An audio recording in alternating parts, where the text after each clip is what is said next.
तू मुझे ख्वाब में मिलता है यही काफ़ी है, मैं तुझे सामने देखूंगा तो मर जाऊंगा।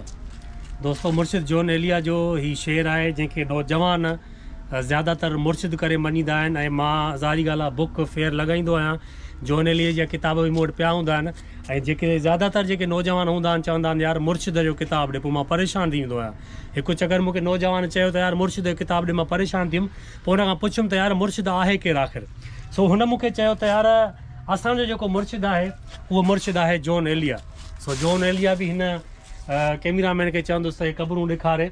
हिते त न आहे पर हिन क़बरुनि जी बनावट तव्हां ॾिसो, सजावट ॾिसो केॾी न बहितरीनु सीनरी आहे, सजावट आहे, वण बण लॻल आहिनि, सफ़ाई सुथराई आहे ऐं हे रस्तो बि आहे। ऐं हिन क़ब्रस्तान में हफ़्ते में हिते सफ़ाई वग़ैरह थींदी आहे, ॿुहारी वग़ैरह लॻंदी आहे, पाणी वाणी तव्हां ॾिसो। ऐं क़बरुनि जे मथां जेके वण बण ॾिसो केॾे ज़बरदस्त तरीक़े सां जेको आहे सो ही क़ब्रस्तान आहे, तमामु वॾो क़ब्रस्तान के। सो बग़ैर देरि जे अचो त मां तव्हांखे ॾेखारियां जॉन एलिया मुर्शिद। जॉन एलिया जेको नौजवाननि जो आहे मुर्शिद आहे, उहो मां तव्हांखे ॾेखारियां त उनजी क़बर किथे आहे ऐं किथे दफ़न आहे। इहो क़ब्रस्तान जो अंदरियों हिसो हुयो जेको तव्हांखे ॾेखारियो। बाक़ी जेको जॉन एलिया जिते दफ़न आहे उहो गेट जे बराबरि में ई आहे। जीअं तव्हां गेट खां ईंदव त गेट खां साॼे हथ ते तव्हांखे क़ब्रस्तान जो मिलंदी क़बर जॉन एलिया जी। ॾेखारींदो मां तव्हांखे।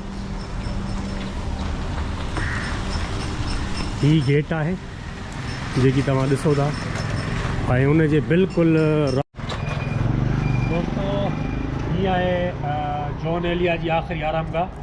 सो अचो मूंसां गॾु त मां तव्हांखे ॾेखारियां त जॉन एलिया कीअं पियो आहे। जेको सॼो हे पंहिंजो आगुर आहे, सिर्फ़ु मुंहिंजे ख़्याल में हिते 2 4 6 8 क़बरूं आहिनि जॉन एलिया। हाँ, जॉन एलिया वलद सैद शफ़ी हसन एलिया, पैदाइश दिसंबर 1931, वफ़ात नवंबर 2002। ऐं जेको शेर लिखल अथसि उहो VIP अथसि। मैं भी बहुत अजीब हूँ, इतना अजीब हूँ कि बस ख़ुद को तबाह कर लिया और मिला भी नहीं। ज़बरदस्त।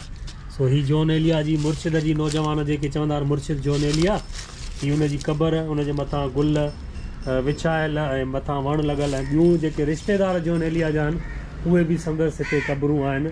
ऐं क़ब्रस्तान जेको हिन जो तव्हां ॾिसो, ॿिए हंधि त तव्हांखे क़ब्रस्तान ॾेखारे आयुमि, क़बरूं ॾेखारियमि, हुनजी मालिकी थिए थी पई, पर हिन जी मालिकी एतिरी न आहे। छो जो हे मथे बि ॾिसो वण कांव बीठूं लाहिनि था सॼा हेठि, ऐं पन बन पिया आहिनि, कचिरो इलाही पियो आहे, गंद को साड़ियो अथनि उहो बि हिते पियो आहे।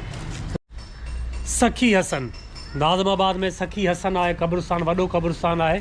ऐं हिते ही जो मुर्शिद जॉन एलिया जेको आहे सो दफ़नायल आहे।